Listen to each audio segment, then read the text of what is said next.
And they start busying themselves with vacations and enjoying themselves and eating good food and living a luxurious life and all of these other things. And guess what's missing in their life now? They're no longer happy.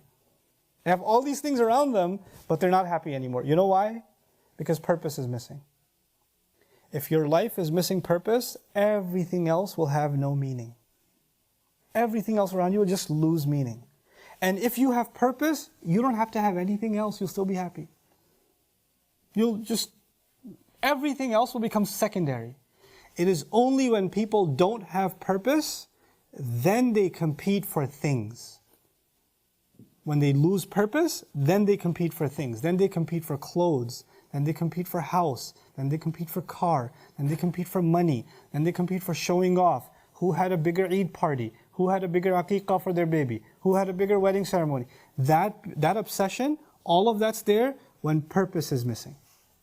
When purpose is there, all of these things come and they make you happy. They give you some fuel, but you're never comparing yourself. You're never competing. The only competition left is, am I taking another step? Am I still on the road? Am I still making progress? That's all. That's the only concern I have. Nothing else matters. So we have to become people of purpose. We have to become people that don't get petty, don't lose sight. Because when that happens, we've lost everything. By the way, what does purpose mean? Purpose means you're on a road, right? That you haven't accomplished.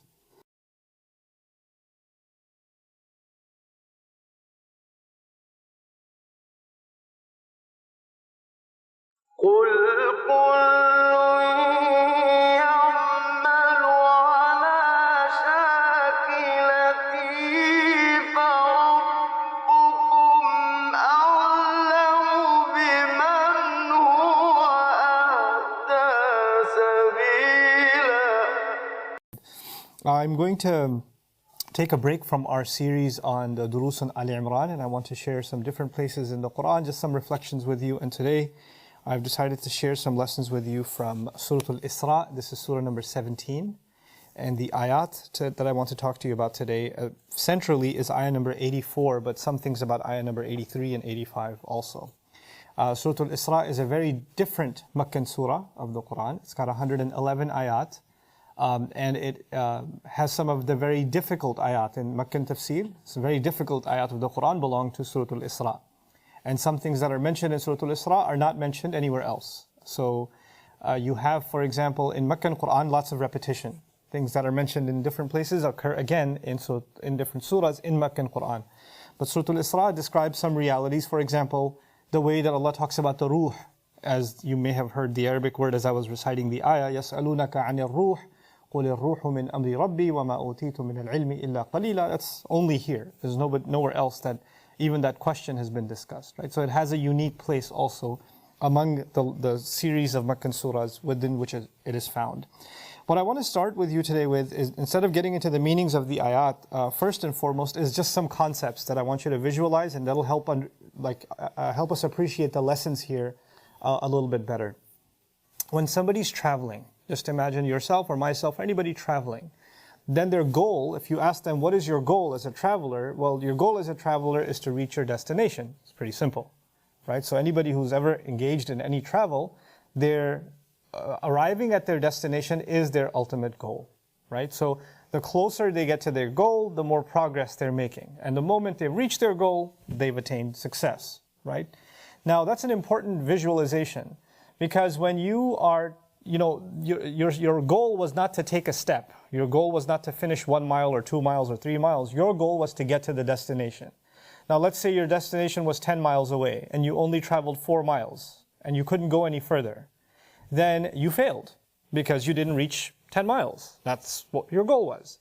And if you only took 2 steps or 3 steps, you still failed. And if you made it all the way to 9.99 miles and you only had 2 steps left and you couldn't make it, you still failed because you did not make it to your destination.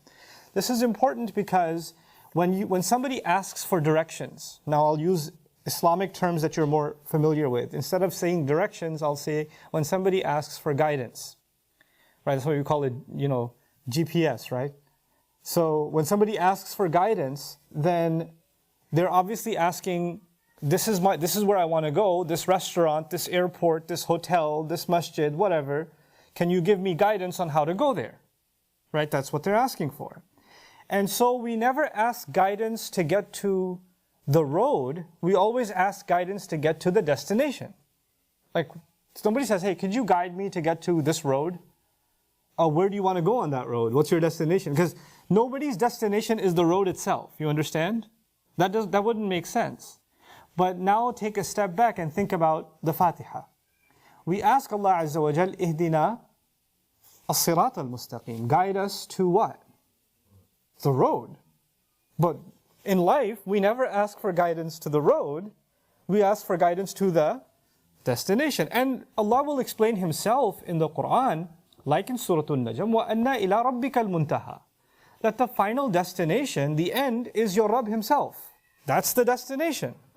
But we don't ask Allah to guide us to Him, we ask Allah to guide us to the road itself. This is very important to understand. And if somebody understands that, the way they look at the Quran and the way they look at their life, the way they understand Allah's expectations changes completely. Because someone who's saying, my goal is to be on a road, is very different than someone who says, my goal is to get to a building or to get to a destination. They're two different things. If the only goal you have in life is to be on a road and stay on a road, then when is the only time you're done? When's the only time you're finished? When you die. And your goal is not to reach someplace, your goal is to actually die on this road. That's your goal. Your goal was not to get to a destination. Isn't that profoundly different? Now if that's your goal, then you're no longer concerned about, you know how we say when you're traveling, one time I traveled from here with my kids to Colorado, pretty long drive, 700 some miles. And they keep asking, how many hours left? How many miles did we travel so far? How many more miles left? And you keep checking the marker. Okay, this many left, this many hundred left, this many hundred left. Oh, we did 10 more, we did 20 more, we did 30 more. You understand? So you keep checking how much progress have I made. Oh my God, I came so far. And I have only a little bit more to go. Because if you have a stationary destination, then every step you take, you've made progress, and you're getting closer and closer to your goal. But if your goal was the road itself, do you look back in front? No. No, that's no longer a concern. You're no longer worried, hey, when can I get to this goal? When can I get to that goal? When can I get to this mile marker, this milestone? Maybe now I'm 75% done. Now I'm 80%. Nope, you're not concerned anymore. You don't even look back and say, man, I made a lot of progress. That's no longer your concern. Because it doesn't matter. The only thing that matters for a person whose goal was to be on the road is that when the last moment comes of their life, and we don't know when that is, that they were still on the road. That's the only thing that matters. Nothing else matters. Now this changes our perspective on guidance altogether. No matter what you and I may have done in the past, that's good. No matter what we did, that's good. Today, does any of that matter? No. All that matters today is, today am I on the road or not? And no matter what mistakes you made in the past, you were off the road, you were off some cliff somewhere, wherever you were. So long as you're on the road today, that is all that matters. Tomorrow doesn't matter because it's out of your control. Yesterday doesn't matter because it's too late. All that matters is that you're on the road right now. Isn't that profoundly different? It's incredible that Allah Azza wa Jalla, and by the way, if somebody fell behind, sometimes people are on the right path and then they stop. Sometimes people are on the right path and they take a little turn. Sometimes people are on the right path, they start going backwards. It happens.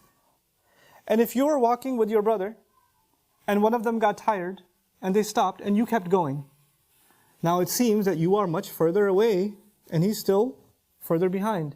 And one day he decides to get on the road again. Should he compare himself to you anymore? And say, man, he's so far ahead, how am I ever going to catch up? He's doing so much better than I am, and I'm all the way back here. None of that matters. Because there's no comparison of where you are, how far you got. All that matters is that you're on it. Some people that are traveling on this road are traveling very fast. Imagine a highway, some people are driving like beyond the speed limit. Some people are riding a bicycle. Some people are walking. Are they all traveling at the same speed? No. There are some people that are traveling in a bus, so there's lots of people together traveling. So their journey is easier. They help each other. One gets tired, the other takes the wheel, right? They're giving each other company. And when you have company, the road becomes easier. Right? And there are some people that are traveling what? All alone. And then there are some people who are traveling, and the person they're traveling with, they don't even like them. They have a difficult journey because they're stuck with this person that they don't even like, and they're traveling on that road. Is everybody traveling on the road traveling at the same speed, in the same way? No. No, they're not. But that doesn't matter. You know, two people can have the same exact, they could be on the same exact street, the same exact road. But is their experience of traveling on that road the same? Can't you imagine that you went on a highway from one exit to another, and at the same time there are 100 other cars next to you, and somebody says, man, remember that time we were driving? That was the best day of my life. And next to you is a car that says, man, that time when I was driving, that was the worst day of my life. Possible or no? For some people, the same journey is the easiest thing ever. For the other people, it's the hardest thing ever. You understand? It's not the same. Just because the cars are traveling together, they're all headed in the same direction, it doesn't mean that the experience is the same for everybody on it. It's not the same.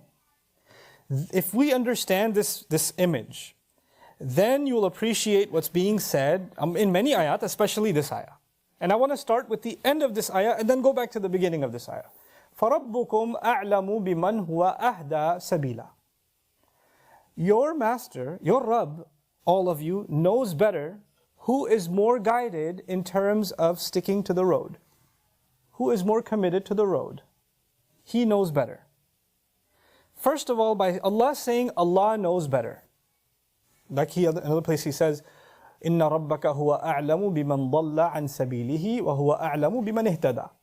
He says He knows the ones that have fallen off the road, and He knows the ones that are committed to the guidance, committed to the directions that were given. He knows the difference between them. When Allah says that, إِنَّ رَبَّكَ هُوَ أَعْلَمُ, you know what that means?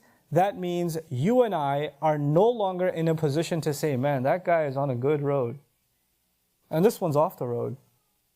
He took that away from you. He took that away from me. Because who says who knows better? إِنَّ رَبَّكَ أَعْلَمُ. In this ayah, subhanahu wa ta'ala, He says, فَرَبُّكُمْ أَعْلَمُ بِمَنْ هُوَ أَهْدَى. He knows. He knows better. I am no longer concerned with who is on the road and who is off the road. That's not for me to know. There's no way for me to know. You know what happens with people? When shaitan comes to them, he makes them forget this reality, and their only concern is who is on and who is off. Let me tell you who the deviants are. Let me tell you who are not on the right path. Let me tell you who have fallen away from the path. Let me make a list of you for them. I've literally gone to masajid where they update the list of deviants you should stay away from. And then they make a list of people that you should follow or listen to or benefit from, and they're still guided. They're still on the haqq. And I've literally seen, this one is crossed off, moved over to that list. He's deviant too. Last week he said something. They keep tabs on who's on the road and who's off the road. Ya Allah. Ya Rab. Allah says, that's not your license, that's not my place. That's Allah, for Allah to know. رَبُّكُمْ أَعْلَمُ بِمَنْ هُوَ أَهْدَى سَبِيلًا. Then here's the other thing. You know, in Surah Al-Fatiha, Allah Azza wa Jal told us, اهدنا الصراط المستقيم. Sirat in Arabic comes from the word surat. And surat is a wide, long sword. Because the Arabs used to make curved swords. Like if you know anything about swords, the strange sword for the Arab was the long, straight one. And that was called a surat. And from it you get the word sirat, a wide but straight road. Right? A wide but straight road. And you know, in Arabic, words have plurals just like in any language, like kitab is kutub, masjid is masajid. Sirat has no plural. There's no surut. There's no sara'it. There's nothing. Why? Because the sirat is the kind of road that doesn't have an alternative route. Like, you know, if imagine there's only one bridge that goes from this island to this island. There's no other roads that can take you there. That would be called a sirat. Why? Because there's no other road you can take. There's only this road you can take. There is no plural available. There's no alternative available. That's Allah's way of telling us Islam is one. The deen is one. Guidance is one. There's only one road to take. So far so good? But then Allah Azza wa Jal uses other words. Like the word sabil. Like the word sabil. Now sabil is a small road. Sabil is actually a small road. And tariq is actually another, even a smaller road. So the way I want you to visualize this is, you know how you have a street, and from an inside home street, you get to a main street which has 3 or 4 lanes. And then from the main street, you get on the highway. Right? The highway is sirat. And then there's tariq that leads to sabil that goes to sirat. If you want to get on that highway, you still might have to take some local route, yes? You can't just jump on the highway. You have to take some smaller pathways. So everybody's starting point may be different, but they're all making their way to the same highway. You with me? Now, Allah Azza wa Jal in the beginning of this ayah, this is why I was really fascinated by this ayah today. قُلْ, tell them, كُلٌّ يَعْمَلُ عَلَى شَاكِلَتِهِ. Tell them, everyone, every single human being, every single person. And why do I know it's al-kull يشير هنا إلى الإنسان لأن الآية السابقة ذكرت الإنسان. The previous ayah is talking about insan. وَإِذَا أَنْعَمْنَا عَلَى الْإِنسَانِ أَعْرَضَ وَنَأَى بِجَانِبِهِ وَإِذَا مَسَّهُ الشَّرُّ كَانَ يَئُوسًا. The previous ayah is talking about the human being, all human beings. In this ayah Allah says, tell every human being, tell everybody. يَعْمَلُ عَلَى قُلْ كُلٌّ يَعْمَلُ عَلَى شَاكِلَتِهِ. Tell everybody works, everybody does work according to their shakila. That's the hard word of this ayah, shakila. The word shakila comes from shakal. Shakal means form, shape. Allah is telling us that He made me different, He made you different. Our bodies are physically different. Our skin colors are different. Our genetic makeup is different. Our personality, and that's biologically even. Biologically, the way physically we look is very different. Allah made each of us individual to the point of our fingertips, to the point of our fingerprints, right? He made us genetically different.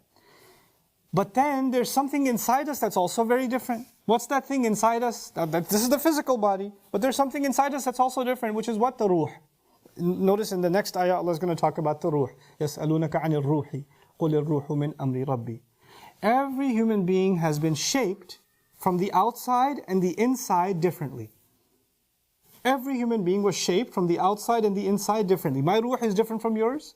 My body is different from yours. My voice is different from yours. Every one of us is different. The way my mind works is not the way your mind works. What I like is not what you like. What interests me is not what interests you. What is my strength is not your strength. Your strength is something else. Every single human being Allah made with some strengths and some weaknesses. And every single human being, and that's the beautiful thing about Shakila, one side of it is each one of us is extremely unique. Like I know if you have more than one child like I have, our children are very different. Some children are very artistic. Some children are very hands-on learners. Some children are very good listeners. Some children are very good readers. Other kids are allergic to books. They're completely different. Their eating habits are different. Their interests are different. Their personalities are different. To the point where even sometimes you have twins. Physically exactly the same. But personalities, two completely different people. Two completely different people. Why? Because each of them has their own shakila. But the other beautiful thing about the word shakila is that it also means, they say طريق ذات شواكل in Arabic. A road that has shawakil means a road that goes off into many smaller roads. Like a highway has many splits, right? That's actually called shawakil. In other words, each one of you, even though the highway is the same, each one of you has your own mini roads to take on the same journey. Is it possible that when you're traveling, to again help you visualize, somebody's on the highway and some people are on the service road. Are they still traveling essentially in the same journey? Yeah, because they're still headed in the same direction, you understand? Allah Azza wa Jalla says each one of us actually has our own particular road, our own starting point, our own way to get on the road, our own pace. And if your road is your own, if I'm on a different street, you're on a different street, then the view you will have is different from me. The bumps you will face are different from me.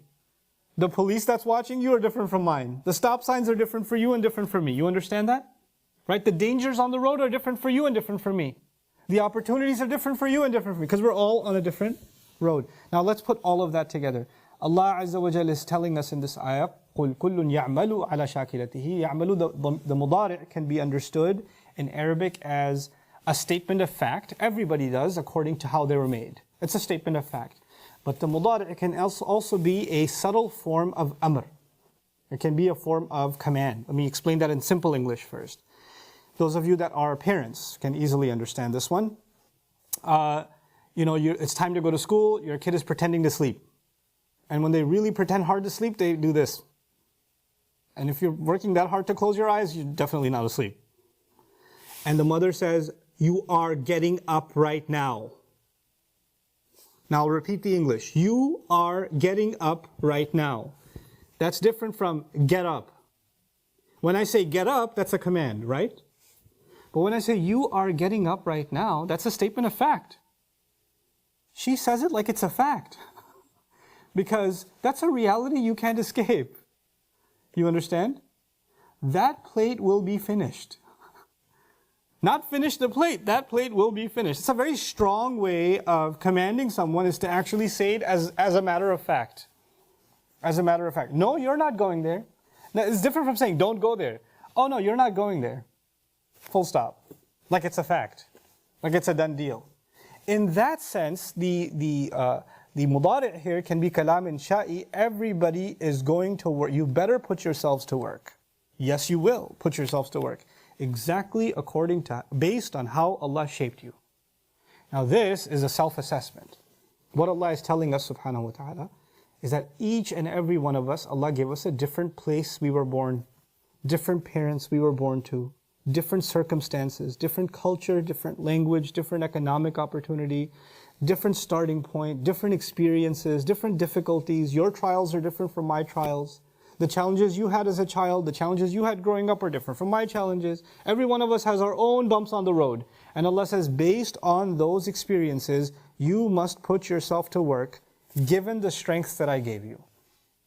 Allah Azza wa Jal basically crafted your life. He designed the story of your life, right? Think of your life like a story. The author is Allah Himself, right? And He put you through every one of the experiences He put you through for a purpose, for a reason. You may not understand the purpose. Why did this happen to me? Why did that bad experience occur with me? What was my fault in it? I deserve better, etc., etc. Understand every one of the good experiences and bad experiences are there to help you get on this road. That's the purpose of them. But you can't get on this road unless you identify the gift Allah has given you, or more than one gift that Allah has given you. You know, Musa alayhi salam had to discover that his gift was strength.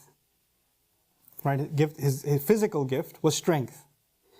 And you know what his disability was? You know, physically, very strong. You know what his disability was? Anybody know? Speech. Now think about that. His strength got him in trouble. Yes or no? So what used to be his blessing got him in trouble. And the thing that was the hardest for him is what's recorded in the Quran, his speech. Nobody speaks in the Quran more than Musa alayhi salam. Think about that for a second. He throws one punch, a guy dies, and everything in his life goes to chaos. But the thing that was his disability, وَلَا يَكَادُ يُبِينُ. Even Fir'aun made fun of him and said, oh look, he can't even talk. Oh, it's almost like he can't even clarify one word. He has a hard time saying a single word. Look at him. And that speech, وَكَلَّمَ اللَّهُ مُوسَى تَكْلِيمًا. Musa alayhi salam spoke with Allah, engaged in passionate conversation with Allah, debated one of the greatest evil politicians in history and crushed him in debate. That was Musa alayhi salam. What am I trying to tell you? Sometimes we don't recognize, we think of, I think I know my strength and I think I know my weakness. But actually you don't know that your weakness is also a blessing. The thing Allah didn't make you good at, the thing you think you're not so good at, maybe the thing Allah will put to work. What do people say is Yusuf alayhi salam's gift? He's got two gifts. He's got the interpretation of speech, but what else? Beauty. Was his beauty an asset or a liability in his life? What do you think? Musa alayhi salam's strength got him in trouble. Yusuf alayhi salam's good looks got him in trouble. You understand? And in this world, everybody sees these things, and what do they think this is? Allah bless this person with looks. Allah bless this person with strength. This is a blessing. Allah says, Allah knows better who's more committed to guidance.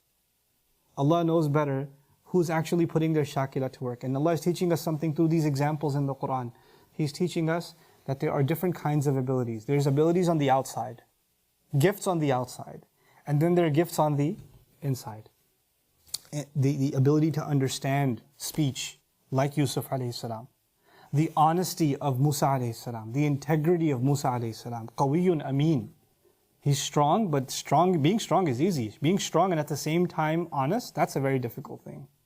To have those qualities, now that is some incredible shakila Allah gave him, the potential Allah gave him to reach where he reached, you know. So now, what does that mean for you and me and everybody else? What that means for you and me is, first of all, we don't think of our children, as parents, we don't think of our children the same way we think of ourselves. Just because I found a love for the study of the Arabic language and teaching doesn't mean I have to make all of my kids a teacher. That may not be their calling. That may not be their shakila. It may not be. It could be that you're a doctor. And sometimes in the Muslim world, once you become a doctor, it's wajib to make your children doctors. Like there's fatwa about this. It's haram to let them be anything else. But your child might be, a writer. Your child might be a great sociologist, a political thinker. Your child might be an artist. Your child might be a great scholar of hadith or something. I don't know. They may have potential in different directions. We have to allow our children to first to recognize their potential and to encourage them in that potential, so they can put themselves to work according to their potential. But amal is important. This is why the wording of the ayat is so beautiful. It's not just that you find your potential. Being talented is easy because the talent didn't come from you. Talent came from Allah. If somebody's has a beautiful voice, they didn't own it. That was given to them. If somebody's very good at mathematics, their mind, the sharpness of their mind isn't theirs. That was given to them. So if it was already given to you, you don't get credit for that. Not according to Allah. That's what Allah gave you. That's the shakila Allah gave you. What do you get credit for? Amal. قُلْ كُلٌّ يَعْمَلُ عَلَى شَاكِلَتِهِ. In other words, is it possible that somebody's very talented but they don't work hard? It happens all the time. I'll tell you a story. I found, at one point in my institute, I was looking to hire other teachers to teach Arabic. And I found this young fellow who I thought was a brilliant teacher. And this kid was incredible. I thought he's one of the best teachers as a talent I've ever seen. Teaching Arabic is hard. Learning Arabic is, if you love learning, you'll learn it. But teaching it is very different. And how do you know you're a good teacher? When your students are motivated to learn. Because the easiest thing to do in Arabic class is to quit. So his students are loving his class. He's motivating the students. He's a fantastic teacher. He knows how to explain and carry himself in class and keep them engaged. And I love the fact that he's so talented. And so I brought him on board and gave him opportunity, and he's teaching. And as he's teaching, he's missing deadlines, not showing up to class, not checking students' homework, not responding to emails, missing meetings. And what's going on? Why aren't you showing up to work? I got busy. And then later on you question, why are you doing this? I don't think we can work. Who are you going to find who's as talented as me? Really? Because you think talent is the only thing that's valuable? Allah gave talent to lots of people. There are people that play professional sports, right? And we see them, they're very, very talented. There are just as many talented people sitting in our neighborhood, physically just as able. And they can be amazing athletes. Guess what's the difference? Work, practice. I'm going to show up. How many kids do you see that the coach says, man, if you work hard, you'll be in the NBA, you'll be in the NFL, you can join Premier Football, and don't do the work. If you have the talent, you don't put it yourself to work, it's not going to go anywhere. The same thing is true now in terms of deen. In terms of deen, Allah is essentially has given each one of us different potential, different strengths, which was true of the Sahaba radiallahu anhum ajma'in and before them. Even if you study the lives of the prophets, different prophets have different strengths. Even Allah describes, فَضَّلْنَا بَعْضَهُمْ عَلَى بَعْضٍ مِنْهُمْ مَنْ كَلَّمَ اللَّهُ وَرَفَعَ بَعْضَهُمْ دَرَجَاتٍ. Why did He distinguish between them? We give them different preferences, different strengths. Why? Because Allah did not want humanity to be one thing.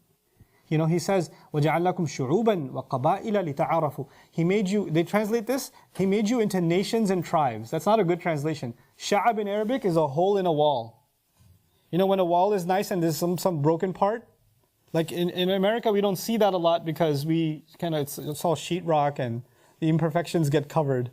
But if you go to Pakistan or back home countries where they have cement walls and actual brick walls, some part of it chips off and falls off, and there's a hole. When you see those imperfections, that's called a sha'ab. Allah calls every nation a sha'ab. Why? Because it's made up of citizens that are together, like a wall, But it's never perfect. No nation is ever perfect. Every nation has some flaw. Just like every human being has some flaw. And he says you have to learn to get to know each other, because what is your weakness is somebody else's strength. And their weakness is your strength. So you will learn from them and they will learn from you. This is why Allah put human beings together. When human beings come together, Musa alayhi salam is put together with his brother. Why? Huwa afsahu minni lisanan.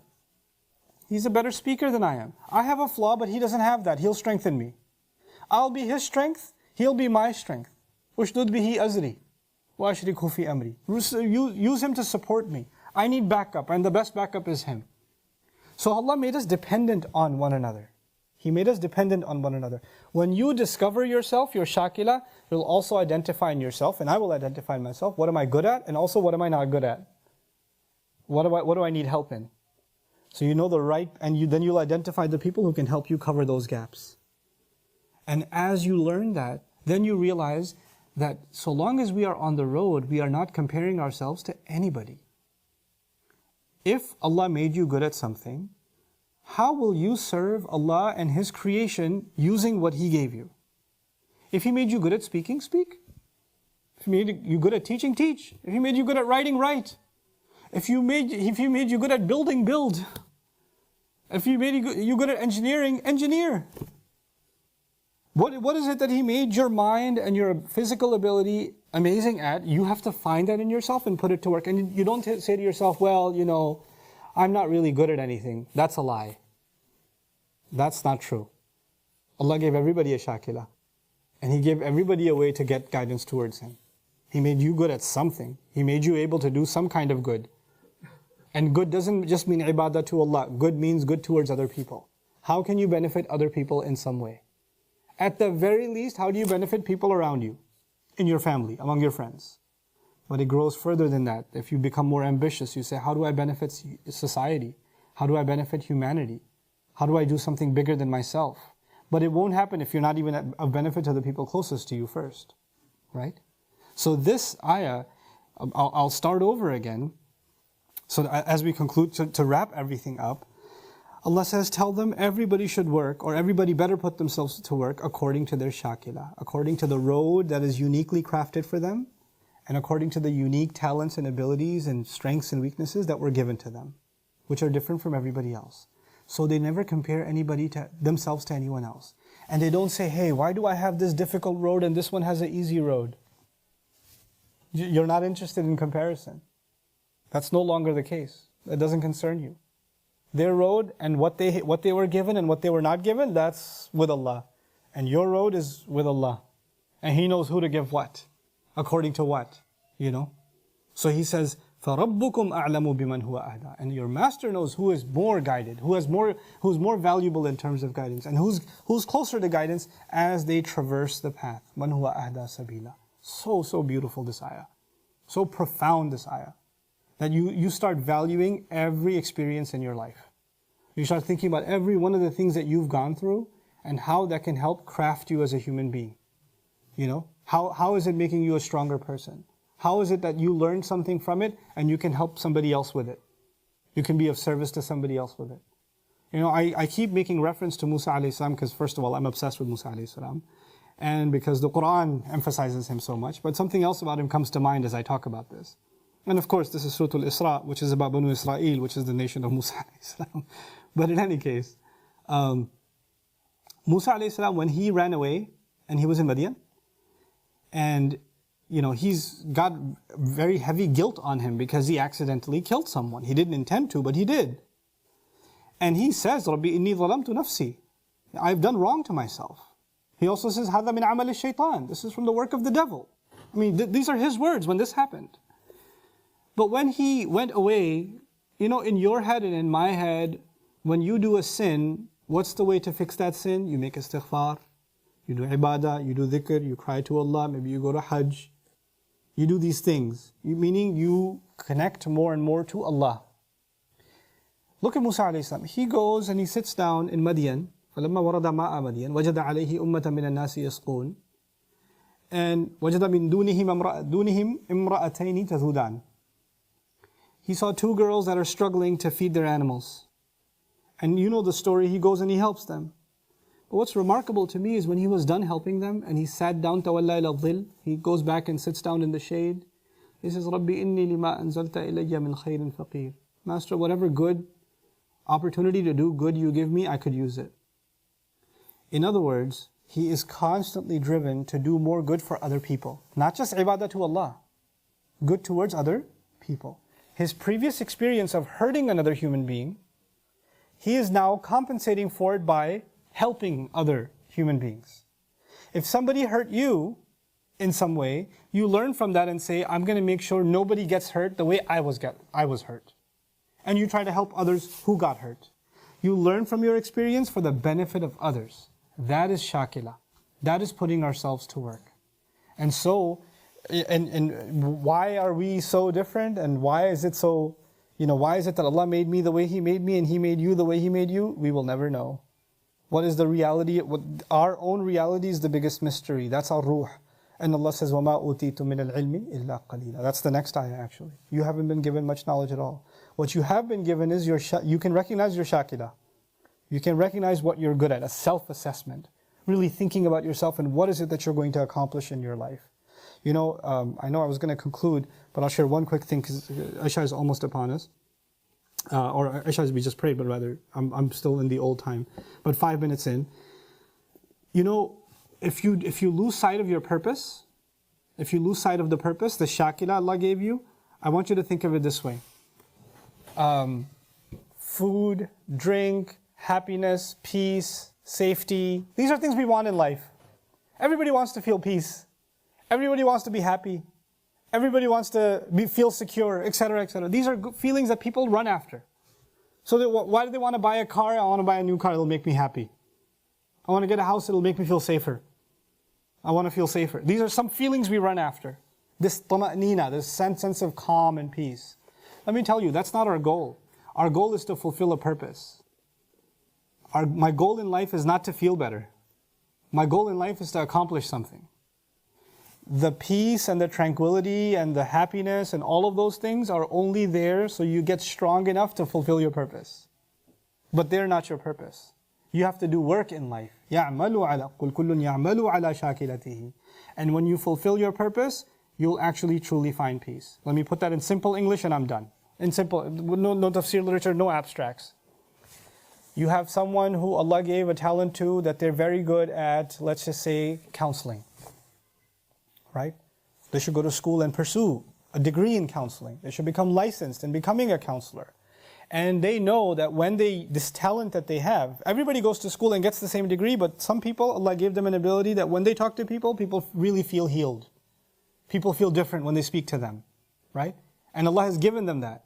When Allah has given them that purpose, and when they put themselves to work in that purpose, they're going to feel a calm and a peace and a happiness and a satisfaction that no matter what clothes they buy, no matter what car they buy, no matter what food they eat, they're not going to feel it. And that same person who does this work and they fulfill this purpose, now they start making a lot of money. And when they make a lot of money, they say, I don't have to do this work now. I can just enjoy my life. And they start busying themselves with vacations and enjoying themselves and eating good food and living a luxurious life and all of these other things. And guess what's missing in their life now? They're no longer happy. They have all these things around them, but they're not happy anymore. You know why? Because purpose is missing. If your life is missing purpose, everything else will have no meaning. Everything else around you will just lose meaning. And if you have purpose, you don't have to have anything else. You'll still be happy. Everything else will become secondary. It is only when people don't have purpose, then they compete for things. When they lose purpose, then they compete for things. Then they compete for clothes. Then they compete for house. Then they compete for car. Then they compete for money. Then they compete for showing off. Who had a bigger Eid party? Who had a bigger aqiqah for their baby? Who had a bigger wedding ceremony? That obsession, all of that's there when purpose is missing. When purpose is there, all of these things come and they make you happy. They give you some fuel, but you're never comparing yourself. You're never competing. The only competition left is, am I taking another step? Am I still on the road? Am I still making progress? That's all. That's the only concern I have. Nothing else matters. So we have to become people of purpose. We have to become people that don't get petty, don't lose sight. Because when that happens, we've lost everything. By the way, what does purpose mean? Purpose means you're on a road, right? That you haven't accomplished. But when you have stuff, you're like, oh, well, now I already have it. Then it's just about the next item and the next item and the next item. That's all it is now. One TV show to the next, one outfit to the next, one pair of shoes to the next, one gadget, one toy to the next. That's all. Oh, I can't wait till the new iPhone comes out. Why not? Why? What purpose do you have? What are you missing in your life that you can't wait? I can't wait till the next season of this show comes out. I'm dying. Why are you dying? Because your life is seriously missing something. You're already dead. That means you're already dead. Because that shouldn't be, and something else should preoccupy you. You can get entertained. That's okay. But that's not why you exist. That's not your goal. And when you see people like that, when they're dressed in the outfits and waiting for the next thing to come out, and die-hard worshipping fans of sports teams painting their faces and and fighting after a match and all of that. You know what that tells you? That tells you how far humanity can get away from purpose. How far they can get away from purpose. Allah did not make human beings for that purpose. He did not. This is the tragedy of the human being. And that's what's described on your own time. Just contemplate the ayah before this one. This is ayah number 84. Ayah number 83. وَإِذَا أَنْعَمْنَا عَلَى الْإِنسَانِ أَعْرَضَ وَنَأَى بِجَانِبِهِ وَإِذَا مَسَّهُ الشَّرُّ كَانَ يَئُوسًا. When good happens, really happy. When bad happens, really upset. What kind of people get really happy when good happens and really upset when bad happens? People whose goal was happiness. People whose goal was stuff. When they lose stuff, they get upset. When they get stuff, they get happy. But people who have purpose, things come and things go. It's okay, I still have my purpose. I'm still fine. I still have my mission. I'm still going. And the moment shaitan will come, he'll try to steal your purpose from you. He'll rob you of your purpose. Any chance he gets, he wants to take it away from you. He can make you lazy. He can make you forget. He can make you distracted. He can bring others and say, hey, that's not your purpose. And others come and say, no, you don't deserve to have this purpose. Other people should have this purpose, not you. He'll make you get off of it any way that he can. And you have to just push all that out and stay on track. And if you and I can stay on track, then we've accomplished something remarkable in this life. May Allah Azza wa Jal keep us positioned on the path, on our own journey, with purpose. And may Allah Azza wa Jal help us become a support for one another. Barakallahu li wa lakum.